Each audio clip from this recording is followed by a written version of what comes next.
afternoon, or evening, everybody, depending on when you're watching Have a Chat. I'm your host for today's show, Judy Loche, and I'm so pleased to be with my best girls, Audrey Lynch and Veronique Arsenault. They always look glamorous, and we're happy to have you with us. Hi, girls.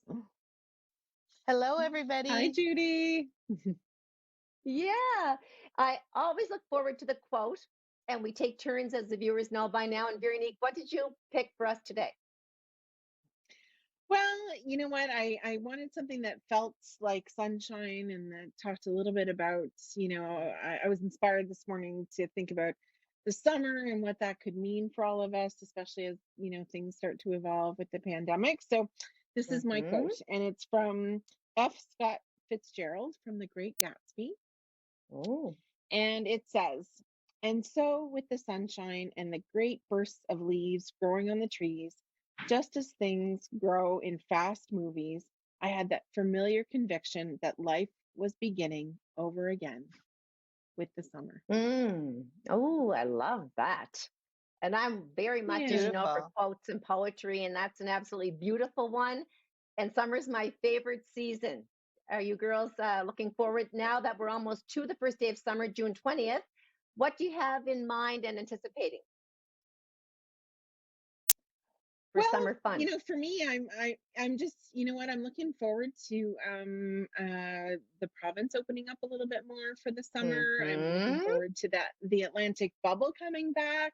Yes. And we've got family that's actually going to be flying home once they're allowed to be doing that in July, we hope. So Yes. mom's youngest sister will be coming home for a few weeks this summer. And, it's Good. been a long time since we got to see, close friends and Mm, family and all that kind of stuff. So really, yeah. I'm really looking forward to exploring as much of the city and the province and Atlantic Canada as I can. Mm-hmm.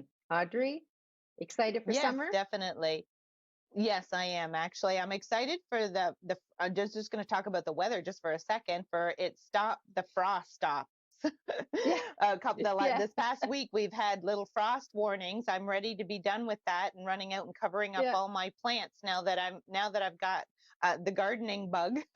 I'd like that to be over, but yeah, I'm looking Mm, forward to. We've already blocked off different time schedules and coinciding with my mm-hmm. daughter who's over on the island, and God Yeah. willing everything runs smoothly enough and that we get her home and we can spend some family quality time. I'm like Veronique, I've been looking all over New Brunswick for Airbnbs, using all the different websites and looking to see what our own province has to offer as well, Mm-hmm. and exploring and spending time with Yeah. my family this summer. Good, good. Just getting together. Veronique, I was fortunate enough to be part of a gathering that you had.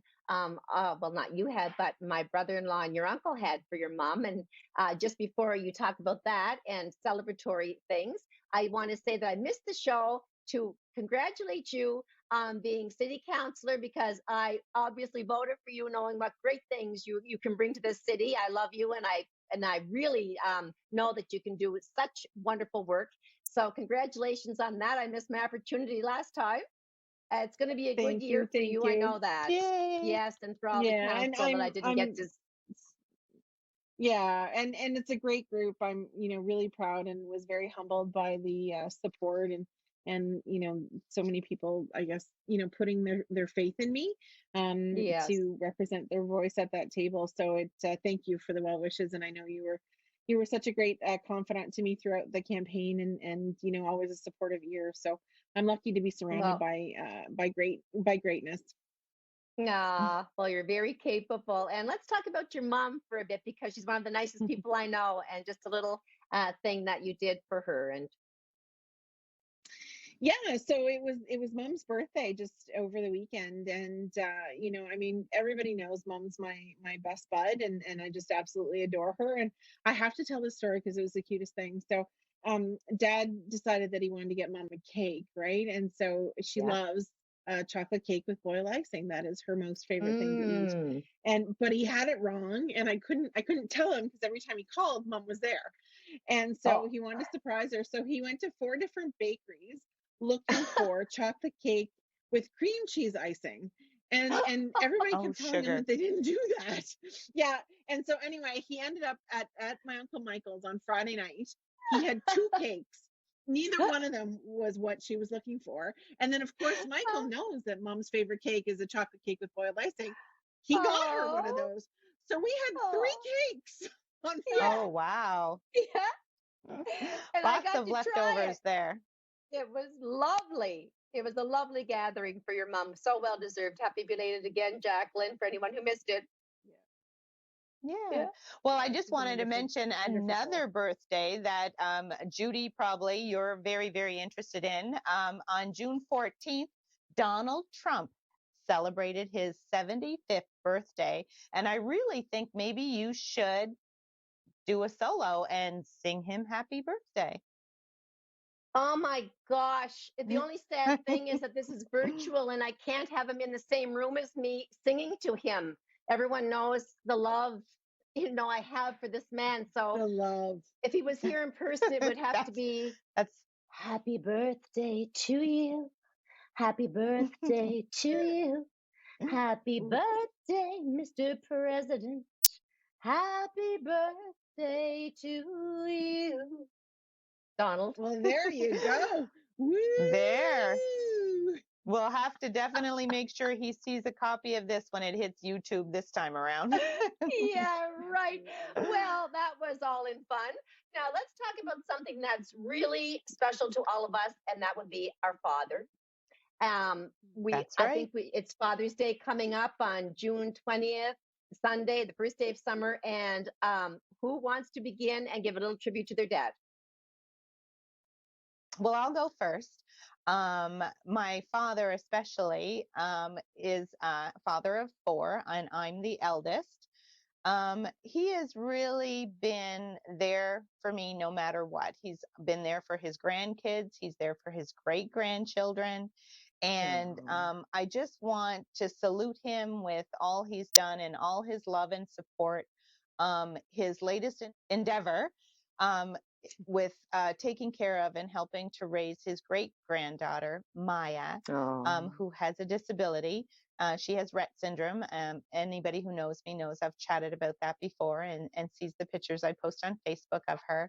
And even at his age, to take this on, I think in some ways has made him younger and stronger and a greater father and grandfather and great grandfather. And I just want to say, I love you, No. Dad, and happy Father's Day. And I hope it's just the best. Aw. Beautiful. Vero. Yeah, I mean, absolutely. It's this last year I've had dad home, so for me that's a really wonderful thing. He's been away for a lot of years, nearly 24 years with the UN and 33 years before that with the military. And he grumbles a lot, but he would absolutely do anything, for me and for his loved ones. And I had he and mom so involved in my campaign for city council because you know what? I mean, my parents are wonderfully healthy. But I also know that I'm not going to have them forever. And so I take advantage of whatever memories that I can make with them and time that I can spend with them because you just never know what's around the corner. And dad is just an amazing human being, and he's given blood, sweat, and tears to those most vulnerable around the world. And now I'm glad to have him home. And as much as he grumbled, he put up 78 of my lawn signs and road signs and campaign signs throughout the campaign. But I'm also pretty sure Yeah. it keeps him young and active as well. So a huge thank you and a big I love you, pops. Oh, that's so nice, Audrey and Veronique, and all the fathers out there. And to my own, who loves to watch this show, he's a faithful viewer. My dad, Ivan Hallahan, I love him dearly, and I'm so blessed to have both of my parents. And my heart goes out to those who cannot celebrate their dads on Father's Day. And I always think of that when I'm thinking how great, what great fortune it is to have my mother and father at my age. And then I look at my friends who don't, and it makes my heart sad because my dad is so truly special and always has been. I'm the firstborn and eldest of four children. And so like I said, I think our baby Jennifer might be daddy's girl, but I'm very much like my father, I find, in my mannerisms. And to me, I've inherited a lot of his great traits, thankfully, as one would be his sense of humor. We both have that sarcastic humor. And but we both love to laugh. We love to laugh and have good times. And he's there for us no matter what. He's a very strong man, strong minded man. I cannot tell you, what he's done for our family as far as support goes. It doesn't matter what we've done. He's there for us, good times, bad times. And he's been a beautiful husband to my mother. He cherishes her. And so I look up to him, and my boys and my husband have always role modeled after my father to know just what it is to be a good man. And Dad, what can I say? You're the best. Yeah, So he is a now that good I'm man for sure. emotional, now that I'm Yeah. all blubbery, let's Yes. change the subject to something else. Okay, like about Okay. prom, Yeah, maybe prom dresses. yeah, prom, June prom is is the month coming. for prom. It is. When is it? Definitely. Yeah, absolutely. I'm in the hair industry, so prom's a big month for us. And this year, with the pandemic, instead of things being totally canceled, we're finding each school is not having a prom. Unfortunately, they're not participating as far as Oh, putting one on. So what's happening is there's private parties and individual gatherings throughout because of the numbers. And so we're finding actually that there's more prom dates throughout our okay. week in order to do hair is what's happening there. So they're spread Oh, out. you'll be Yeah, busy, and Audrey. absolutely. And I find it's interesting. James M. Hill actually, there's a private group, not at the school itself, but there's a private group that decided to organize a prom parade so that everybody could participate in that Ah, way. And so, Mm-hmm. yeah, so that's Friday the 18th, and that'll be interesting. You can line the streets. You can't go up and actually be at the school or anything like that, but you can see the parade as it winds through the east end of the city, so Miramichi East.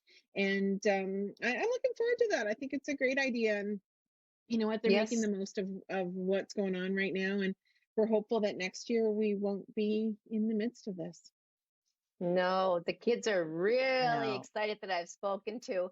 Just for fun, I wanted to ask each of you girls. I know what I wore on my prom, I would never wear again. I don't know where my head was at, but for my prom night, I wore a very simple, very basic powder blue dress. It was so plain. Don't ask me why I picked it. I'm not even a pale blue person, but it just had two little spaghetti straps, and I had earrings, and that was it. I was a plain, simple Jane on my prom night. What did you wear, Audrey? Well, actually, I got to go to two proms. When I was in grade 11, I went with my boyfriend. And then when I was in grade 12, I got to go for my own as well. And I actually, I want to say kudos to my mother. My mother Yeah. designed and made both my dresses. And Oh. yeah, I wore, believe it or not, a pale, light pink when I was in grade 11 to my boyfriend's prom. Mm. And then, Mm-hmm. believe it or not, for my own prom, I wore white satin. That's nice. That's Yeah, nice. and it had a lavender trimmed ribbon around the bottom and at the Oh. waist Oh. with a high Pretty. collar and a sweetheart neckline. It Ah. was really unique, and I felt like, a princess both times. Oh my So I gosh, want that to say sounds thank you to my beautiful. mother. Yes. What about you, Veronica, and your prom Absolutely. night? Yeah, so I also went to two proms and wore a color that I have never worn since, which was cream. And it was never, I don't know if I was drunk when I decided on that, but anyway. And so I had my grade 12 dress. So went to prom grade 11, and it was an antique wedding dress that my great aunt had given my grandmother, who gave my mother. So it was a little Mm. strapless antique wedding dress, fitted on the top and then layered, and it was all lace. And then it Mm-hmm. had like different tiers going down to my ankles. It was T length, as they say. And Oh then my. for my own prom, I had it made by I believe her name was Colette. She had a little shop down in Yes. downtown Yes. Chatham, and I Claudette. went to Digdon Mhm. Shoes. Yeah, Claudette, that's it. I went Oh. to Digdon Shoes and got the little satin shoes dyed to match. And again, it was a wedding dress pattern. So I I don't know what I was thinking, but anyway, wedding dress pattern, and then I cut it off. I had to cut off T-length, but big poofy sleeves to here, and then I was like, I was this big, right? So like little tiny cinched waist, and then this, and then all lace again over satin, and like, and so stinking hot, like it was so hot. Anyway, and so yeah, and then the I remember Anne and Sarah and I, Anne Monteith and Sarah Williams are now married and more sensible, but we laid on Anne's roof with baby oil for weeks to get a Oh, tan. Weeks. Yeah, yes. covered Yep. in baby oil for weeks to get a tan. So there I was, as bronzed could be, in a cream wedding dress, basically. Oh my Well, land. you Well, two really outdid me then, because I was plain Jane and I love fashion, but I don't know if I was thinking simple is what do they say? Less is more. Maybe that was my Yeah. mindset at the time. Less is more, and I don't know, looking back on prom, I know this guy doesn't even live in Canada or United States. I think he's overseas. So what a dork I went to the prom with. He's never going to see this show. And by the nobody really, way, by the if way, you could my have a prom was do-over, not, right? I would do it over. I tell you, I would do it over. It was not fun. It poured rain. And he was just, I don't even know why I went with him or why I wore that dress. But anyway, those memories really kick in when it comes around to being this time of year. And I really know the joy that the kids are experiencing with their prom and the socialization part of it all. Right. So we only have a Yes. Absolutely. couple of minutes left. Girls, anything else you want to say about reuniting with your loved ones? I just know that in the last 2 minutes, I want to say that I miss you, Evan, my son. He's in Halifax. We have not seen him since last November, and I can't wait for that big, tight hug. I Yeah, just You want missing to Teresa? wish, yeah, I'm missing Teresa. I want to send a big virtual hug out to her. She's getting Mhm. all geared up. It looks like her grad program's going to be a go. So Global Affairs this Good. September, she will be off to Mm-hmm. Spain, Madrid to be exact. Oh, So I good. just wish her the best of luck. And I'm praying and hoping that we get to visit her before she goes. And I wish her all the best. That is awesome. And I guess we're going to have to put Veronique's future excitement on hold as to who she's going to give her first hug to. I guess we do have a minute, Oh, Veronique. In the last minute before we go to our break, who do you want to hug the most when you see them? Well, I'm looking forward to having Andrea home this summer. She normally comes Yeah. home 3 or 4 times a year, so she hasn't been Mm-hmm. home since last year when my uncle Robert, when her brother died. So it'd be nice to have her Yeah. home for a little bit of some positivity. And as much as I Mm-hmm. love being in Miramichi, I haven't left the city in 11 months. So No. I am looking forward to getting out and exploring a little bit, and being able to then come home and enjoy more of the city. Yeah, no, we're all looking forward to the sunshine and better things ahead. And on that note, folks, don't go away. Grab something that's going to refresh you or a little snack and come back right away to join two very special guests we have lined up for the show. You'll not want to miss it.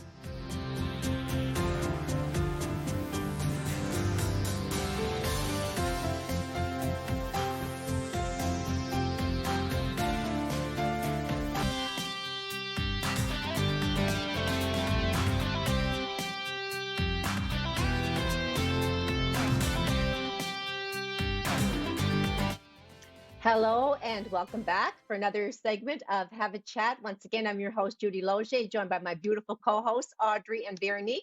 And we are very pleased to welcome our first guest for the show today, Dr. Mary Lou Berry. And Dr. Berry is an optometrist, a lead optometrist with FYI Doctors in Miramichi. Welcome to you. Thank you. Nice to have you join us with so much information to offer our viewers this afternoon. Dr. Berry, for those who do not know you, and I happen to know you well, and I'm glad about that, tell people just a little bit about your background and yourself personally. Sure. Okay. I did grow up in Chatham, born and raised, in a family of 7 children. So it's a pretty busy spot and lots of brothers who toughened me up. So that was good. And in our household, education was a really big value. So uh, I always knew that I would carry on to school for sure. And I graduated from Jameson Hill High School. Not quite as long ago as Judy, but pretty close. And and then when I was younger, I had gotten my first glasses, and they were really strong glasses. Even my first prescription were super strong. And so when I was in high school, I actually got contact lenses for the first time. And I had played a lot of sports, and I was rough on my glasses. And of course, back then I had the Coke bottle glasses. They were really thick, and nobody liked wearing glasses at that time ever. So when I got No. contacts, it pretty much changed my life, I would say, at that time. And so when I was considering a career, I definitely was thinking of something along the line of the health field. And I kind of thought, well, if if I could maybe, have an influence like that on some people, then it would be a good thing. So I decided that I would pursue optometry, and I did 2 years of science at UMB. I applied for optometry school, and it was all the way out in Waterloo, Ontario. That's the only English optometry school in Canada, actually. So Mm. um, that was a long Wow. way to go when we were 19 and didn't have internet and texting and FaceTime. But I was very lonesome, I'll admit it. But I was determined. So then I graduated 4 years later, and I decided that I would come back to New Brunswick. I actually worked 1 year on a mobile vision program we had at the time that we used to travel around and did all the nursing homes in the summer and screened every grade 1 child in the province at the time. It was a great program. Mm. They needed an optometrist. I had worked as a student, so I did that for a year, and then I came back here and I settled, and I've been working with, well, actually with my partner, Dr. Julia Gladys. We've been together now for 34 years later. We're here. Oh We my both have gosh. Wow. Wow. and we've been FYI doctors since 2013. So Nice. Wow, what a background. Interesting. Girls, what Incredible. questions do you have for Dr. Barry? So, I I love the fact that well, I mean, I've been wearing glasses since I was 12, so I know that feeling that you had. Mine weren't as thick as yours, so but mine did help with my headaches. And um, uh, this year had to break down and get bifocals, which was probably the thing that made me feel the oldest. I Mm. don't know, like no matter, I don't know why that thing in my head was as soon as I got bifocals, that meant I was a little old lady. But anyway, I've come to grips with it. Um, but as an optometrist, tell the viewers what it is that you do, and I mean, sometimes going to the eye doctor is a frightening experience for most of us because we just don't know what's going to happen.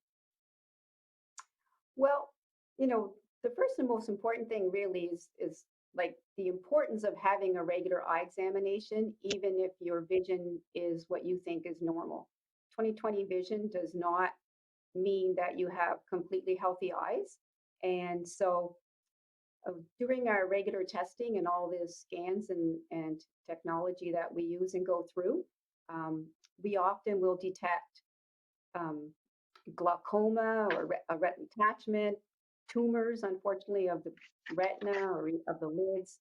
And not only that, we screen for your regular general health issues that can show up in the blood vessels in the back of your eye. So oftentimes we will see um, diabetes or high blood pressure. Uh, Sometimes the vessels look like somebody's, on the verge of maybe having a stroke. And so oftentimes our testing is not just vision testing, but very much towards the health of the eyes. And so oftentimes we will have to consult with somebody's family physician, especially when it comes to something like hypertension or diabetes. And oftentimes we will have to refer on some more serious medical conditions of the eye to one of our local ophthalmologists. And our community is very fortunate here. All the optometrists in the area have a really good working relationship with the ophthalmologists. Mhm. We work very closely together. We have top-notch ophthalmologists in our area, you know, some of the best in the country. So it's a it's a pleasure to be able to provide service, with them as well, along with the family doctors. Mm. So Mhm. Yes. Great. Dr. Barry, can we talk a little bit about children's vision care and the importance of early eye exams for them? Oh, absolutely. Children's vision has always been a near and dear to my heart. So I've been on a lot of provincial and national committees regarding children's vision and early detection of problems. And, we have to realize that 80% of our learning is usually visual. I mean, that continues throughout life as well, but I mean, that's really critical Yeah. for a child. So I Mm. mean, our Canadian Association would recommend that a child have an eye examination by the time they're 6 months old. And of course, that's really more to check for any obvious health issues with the eyes. But certainly by the time they're 3 years old, every child should be in to have a regular eye examination. And what we're looking for in particular for children is, well, sometimes parents will notice something because the child may have a strabismus, which means like the eye will actually turn. And so obviously that means that that eye is usually a little bit weaker eye and sometimes needs to be corrected with glasses. Sometimes it may require surgery. But oftentimes children look completely normal and they don't complain about anything. And of course, what's normal for them, they think is normal for everybody. But sometimes you can have a child who has what we call amblyopia or a lazy eye. And that means that one eye is much weaker than the other.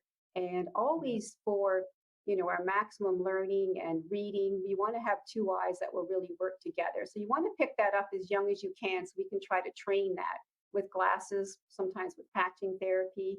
And sometimes children are very, very farsighted and they're not going to complain about vision, but they have a lot of trouble focusing. And so if they have trouble focusing, you can imagine if you're trying to read and your vision's in and out all the time, that child's not going to want to read.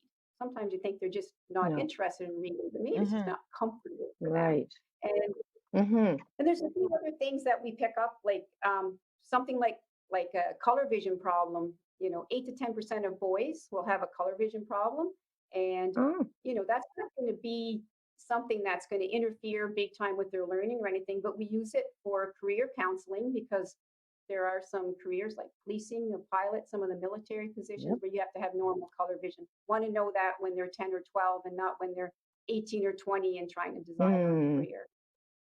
Right. Exactly. Really, Most really definitely. important. That's great to know. Dr. Barry, what are some of the, like, when should you go to your optometrist when you're thinking it is urgent, maybe in your own mind, or what is actually an emergency? What are some symptoms that we, that hurt our eyes, should go see our optometrist for immediately? Well, certainly a sudden loss of vision in one eye or the other. With or without pain, you always want to call about that. And one very common call we'll get is a new onset or a sudden onset of floaters or flashing lights. Mm-hmm. And Mm-hmm. probably know what I Mm. mean by floaters, people seeing the black spots or spider webs Yeah. and things like that. And generally speaking, the floaters, which come from the gel inside our eye, which we call vitreous, the vitreous is in front of the retina. And if we just have floaters and they don't have any effect on the retina, floaters don't need to be treated and they're not harmful. But you do have to watch; they can cause traction or pulling on the retina, and that's where you're much more at risk of having either a tear or a hole in the retina or retina detachment. So you always Oh. want to make sure that that gets seen right away and somebody comes in and has a dilated exam to check their fundus really closely.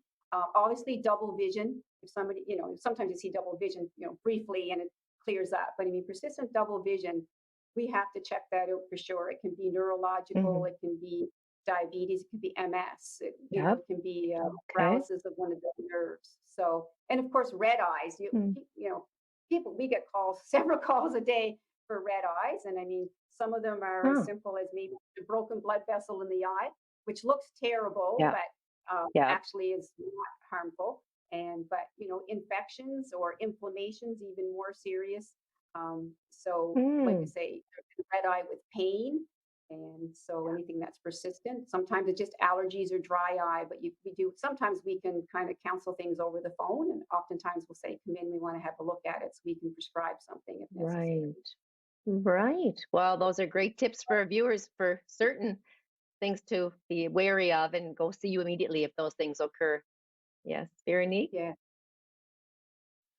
Yeah, absolutely. So, is there anything that we can do, in between our regular visits to see you, and as we look to take care of our eyes, and do the best that we can at home. Is there anything that we can do or some tips or tricks that you could share with us that would help us with that? Yes, obviously nowadays with everybody being on screen so much, we want to be more Mm. aware of you know, maybe limiting our time a little bit on that. And uh, because with that, it can also cause like headaches, eye strain, or dry eye issues. Anybody who has a dry eye, we tend not to blink as often on our screens. We have Mhm. a little rule that we call 20-20-20. You think of 20/20 vision. Every 20 minutes, try to look about 20 feet away. So you're breaking your focus for Mm. about 20 seconds, which means it's long enough for you to not just glance up and back, but you're literally breaking your focus. And not only that, when we look up and Mm. tend to look far away, we'll blink more often as well. And Mm. obviously protecting against ultraviolet light. So wearing Hmm. your, good sunglasses with all the proper coatings that will block like a UVA and a UVB. And so, and one thing with children is we do like to see them take frequent breaks off their computer, and we like to get them outdoors as well. One thing I didn't mention, we were talking about children, was nearsightedness or myopia, which is what I had growing up. And myopia is actually becoming a worldwide epidemic. And part of the reason is screen time. I mean, obviously there's genetics involved in this, but screen time is Mhm. is having an effect. It's been uh, not being outdoors enough and lacking that vitamin D Mhm. has having an effect. And this is being studied worldwide. And you know, it it's not like years ago when people said, "Oh, if you read too much, you'll get nearsighted," and we were like, "That's silly." Mm. But no, it truly is happening, and there's actually a lot of treatments now that we actually use on children who are growing too much and their eyes are going too much and they're becoming nearsighted or myopic too quickly, and we can treat it with specialized lenses, specialized contacts, drops that we put in people's eyes. And it's not that we don't want people to get nearsighted and have to wear glasses. It's when they get up a little bit higher in those higher prescriptions, because then they become more susceptible to a retinal detachment and glaucoma and other health issues with their eyes. Mm. So I know both of my children are quite nearsighted, and I this is a treatment that if it we had been more aware and it was more um, you know uh, steady throughout, I would have had them using this treatment when they were a lot younger. Mm. Wow. What advice, Wonderful. Dr. Berry, what advice do you have for some parents with young children as they start into their school ages that you can pick up on or that the parents can pick up on? Because I know it was more my girls than my boys. It was really hard because they didn't really want to say and they didn't really show any signs until their later years that there was actually some issues that I wish I had picked up on a little sooner. Is there any advice you have Mm. for parents to what to watch out for?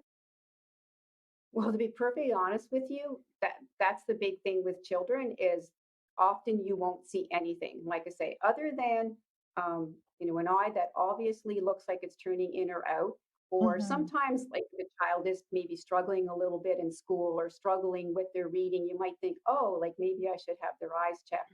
And but a lot of times they don't have any issues. And don't forget, they what's normal for them, they think is just normal for everybody. I've had little ones come in Mhm. and they say, "Oh, you know," and you cover one eye and the other, and they're seeing a lot worse with one, and they'll even say, like, the parents are like, "What's going on here?" And they'll say, "Well, that's my seeing eye," you know, or "I got dirt in Yes. my seeing eye Okay. today. I didn't like that," right? So, Okay.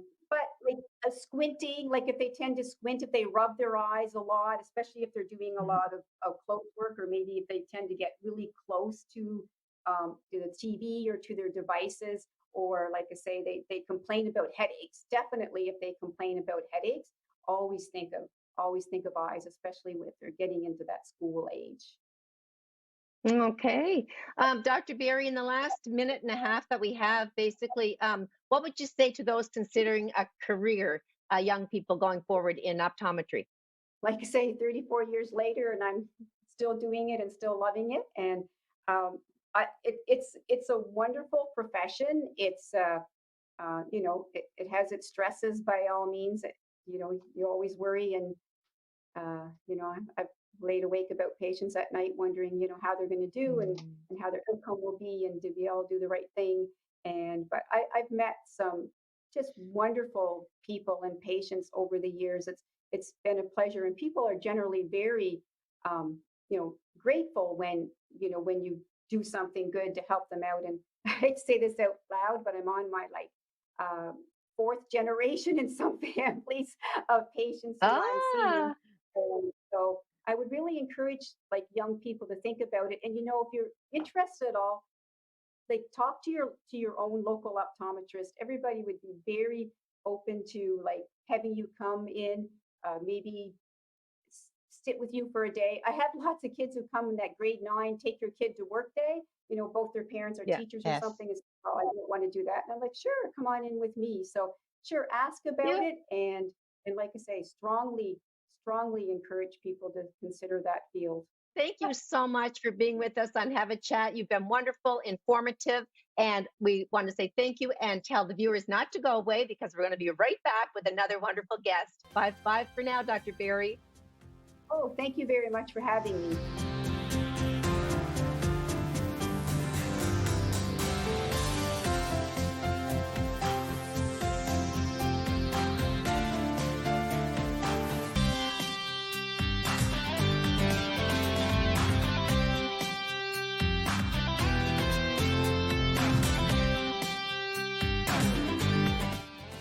Hello, it's Judy Logier again with my beautiful co-hosts, Audrey and Veronique, and we are back for another segment. This time we have a great gentleman that I know a little bit, and his name is Jerry McKenna as our second guest. Jerry is with Miramichi Ground Search and Rescue. Welcome to the show, Jerry. Thank you. Thank you for having me. Now, like I said, I've met you over the years. We've had you on years ago on Have a Chat, but for those who haven't met you, tell us a little bit about yourself personally. Well, I'm a former farm boy and teacher from PEI. I spent about 42 years working with the RCMP all over the country. I retired here in 2014, 7 years ago. I've been involved in a number of volunteer groups. Ground Search and Rescue has been the longest. I've been with them 27 years, 7 years since I came Wow. here. I was on teams in Newfoundland, PEI, the Northwest Territories. And I've done searches in all those provinces and Nunavut and Nova Scotia. Yes, Jerry. Again, thank you for joining us on the show today. Can you give us ourselves and the viewers a little more detailed background with the Ground Search and Rescue and maybe some of your experiences?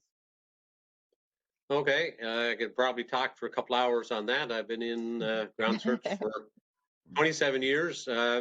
When I retired here in Miramichi, I joined the team.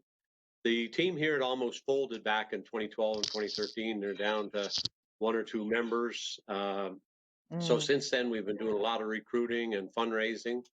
Our team now, we're one of the strongest in the province right now. We have about 43 members. There's other teams bigger, but we applied for and obtained funding, federal funding for a 3-year project where we established the New Brunswick Ground Search and Rescue Training Center here in Miramichi, and we offered free training to all the other 10 teams in the province. We covered mileage, meals, hotels, instructors, any equipment and stuff. The teams That's are fabulous. hurting right now a bit because of COVID. It's expensive running a team. We've been self-sufficient all along, doing our own fundraising. We search all over the province. We have a large area that we're responsible for, but we assist the other teams. And just in the last 2 months, we spent 2 days in Caraquet. We spent 5 days in Bathurst, where our team alone put in a little more than 1,100 volunteer hours. And on Friday we were to Grand Bay, Westfield, and we were fortunate because our team located the guy that was missing for about 2 days. Wonderful. Thankfully. Definitely. Wow. Yeah. Not Those are all the our good stories. searches end. Yeah, not all our searches end with a happy story, but the way we look at it, No, sometimes we're into body recovery, and if nothing else, it's closure for the family. So, that's right. That's right. Absolutely. Definitely. but we're a charitable, not-for-profit group. For the last 5 years, our base has been the former Chatham Fire Station, which has been a great Mhm. spot for us, and the training center. But because of COVID and finances, we're cutting back this summer. We're moving our equipment into a storage, into a sea can. We sold one of our trucks last fall. One of our trucks and trailers being stored at a member's place. Um, the city has provided a room on weekends for us for doing our training, and we can park our large command post up at the Mirtech building now. So we're getting spread out a Mm, little bit, but a lot of it boils down to finances. So, yes. but as of Mm. yesterday, I was reelected again. I'm now the Ways and Means fundraiser for the executive. So we're back into Oh boy. fundraising again. I did that. I did that for 3 years when I came first. So I'm known as the Yeah. team scrounge. Jerry, so you and I have worked together over the last number of years with the Irish Festival, and I'm sure people are wondering how that happened. And so that is one of the ways that the Irish Festival Committee helps to give back to the community. And that's how we also get some volunteer groups to help us with our critical pieces like the beer and liquor tent. So Jerry and I have Mhm. been, lugging beer cases and everything till 4 in the morning, the last number of years. But given COVID and all of the challenges that have happened for all of the nonprofits around, how are you doing with the fundraising and what does that look like for you? It's been really difficult, really, for the last 2 years because one of our biggest fundraisers was a Striper Cup, where we did Mm. the traffic control, the boat control, and helped with the weigh-ins, and the city uh, were generous paying us, and also with the Irish Festival, we used to work the beer tents, and we made some good dollars for the couple of nights that we worked. Also, we don't have a major sponsor now. We've had a few for a year or so. We have a sponsorship program, bronze, silver, gold, and platinum sponsorship. The city has been helpful. We apply for a lot of different grants, either provincially or some with the city. And the Irish Festival it was always one of our fun events for the year because we never had problems having volunteers lined up for that. So. Hmm. What's the current situation with New Brunswick Ground Search and Rescue, Jerry? They're hurting. There used to be 12 teams, and since I came here now, two teams have folded, Tobique and Restigouche, and another Hmm. team, which used to be one of the bigger teams, River Valley, the St. John area, they're non-operational right now. So right now we're down to about 9 teams, and a couple of those are struggling. Uh, Ah, we're fortunate. We're fortunate that I think with the recruiting we've done over the years, like probably a third of our team is retired, but you need a lot of people just to do the admin side and the paperwork and mhm. stuff. But we've done a lot of recruiting over the years, and we've really have a very good team now with people that Good. they're all workers. Sometimes you get volunteers that are just talkers, and some are workers. We're really Yeah. fortunate, and our uh, our ground pounders are getting younger and younger all the time. Well, we're talking late 20s, 30s, and 40s. Although Oh. a couple of us in our 60s, and one of our team leaders in the 70s were still out ground pounding. Would sooner be doing that than in the Uh, command post. We don't get to do it as much as we want, but no. My gosh, 27 years doing this. That's you're really to be commended on that and your dedication and your team as well. Very impressive. Wonderful work. well, just to touch on that, it's one of the few volunteer groups that you're actually making life and death decisions. And Mm. one of our new recruits was the one that found the missing person on Friday. And I Oh, told her, I said, there's no feeling like the first time you find somebody alive. And right. most times you do. Mm. But it's something that all of us, and especially her, will remember for a long time. So. She only Mhm. joined us in May, and she's Yeah. been on 7 days of searching, 2 days of training, and a mock exercise. So we Wow. Oh, keep wow. busy even with COVID. Yeah. Can you tell us a little bit, Jerry, exactly what happens with your team and your group when you get a call and to deploy? What would you do Okay. exactly? Yeah. Yeah. We're good question. We have information sessions too, where we hand out a lot of this information. But what happens is we're considered second responders. We have to be activated by the police, either Miramichi Police or the RCMP, or in times of emergency, we can be activated by EMO, and they have activated us for uh, the ice storm on the Canadian Peninsula, for the floods on the St. John's Rivers a few times. But on a normal search, police, we're on call 24/7, 365. Our search managers take calls, and what happens is when the police contact us, then we have our own system where we can fan out text, email, and phone messages to our members. And usually, what we do is we say we're meeting at our base in an hour and 15, and we're attending a search either in our area or assisting another team. And then if you're available, you press one on the phone. If you're not available, you press two. And if you might be available later, you press three. So we have some idea of how many respond.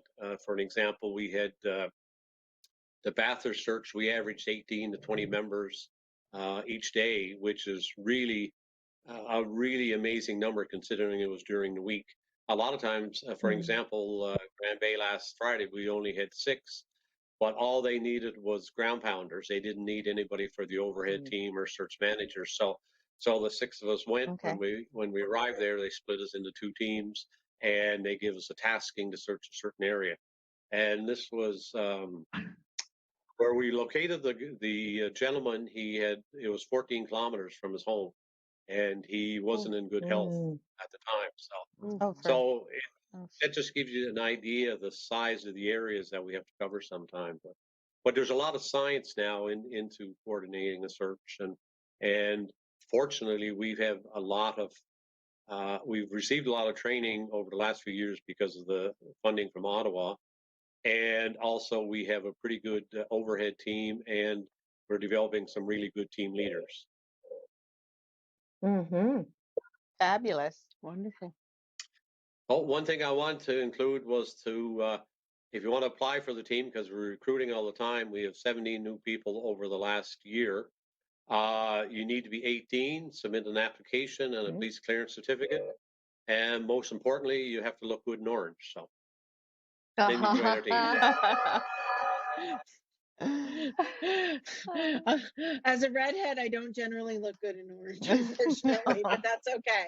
That's okay. I've been in orange When a you few get covered times. with mud and a bog, we all look the same. So That's right. That's right. Right. And you know yeah. what, having worked with the organization, I really want to say what a great job they've done as volunteers for our events and stuff like that. I laugh because I tell the story all the time. I don't know if he's still with you, but there was a very young gentleman in his early 20s, and he was about 6'7", Oh. and so I was, waist deep in a ice chest trying to dig out beer at 3 o'clock in the morning, and at one point he looks at me and he goes, "Ma'am, can we please trade places?"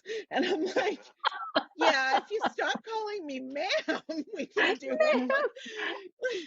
But he was Yeah. he was so sweet, and it was literally, I was doing a handstand in one of those ice buckets, and all he had to Oh. do was bend over, and I was like, Mhm.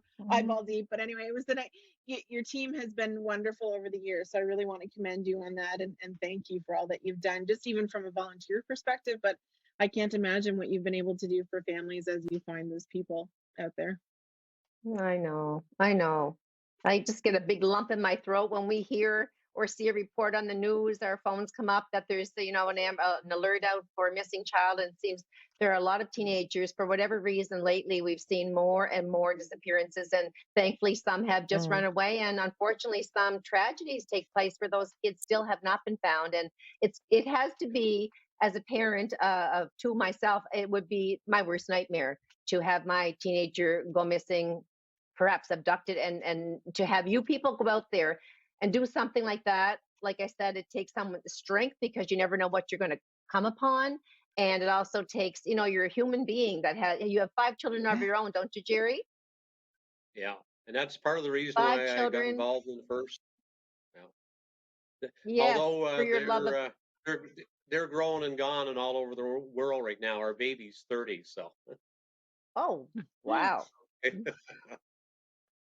you have any other information you'd like to give out to our viewers, before we part ways? Anything that's crucial about volunteers? Anything more you'd like to add?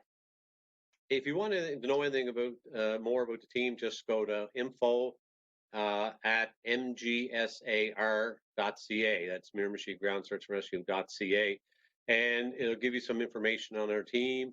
Or if anybody's interested in joining the team, they can send them. Usually, I end up getting the message, or one of the members on our membership committee, and we do one-on-one information sessions, or we do group information sessions.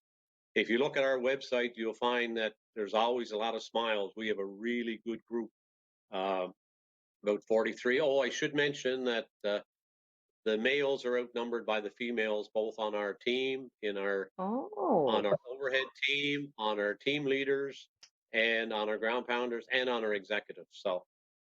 Oh, I kind of like that ratio, Yeah. Women power, female power.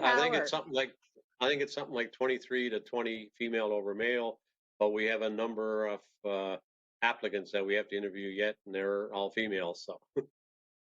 So that's good that you have applicants coming forth all the time. And like, you couldn't be doing a better cause out there than looking for people that are missing. It could be any one of our loved ones, neighbors, or people that we know of. And Jerry, so on behalf of us that have a chat, I just want to say that we so appreciate what you people are doing, both in New Brunswick and locally in Miramichi with the Ground Search and Rescue team. You've been at it for 27 years, and I know that you're going to give it your best until you say, okay, I've had enough. You'll keep working at it and making people happy by going out and searching. And so kudos to you and all of those involved. And I want to say thank you for joining us this afternoon. And I also want to say thanks to our viewers for joining us every week for Have a Chat. And I wish you all a safe and happy week ahead. Thank you, everybody. And we'll be back next week. Thank you very much. Bye-bye.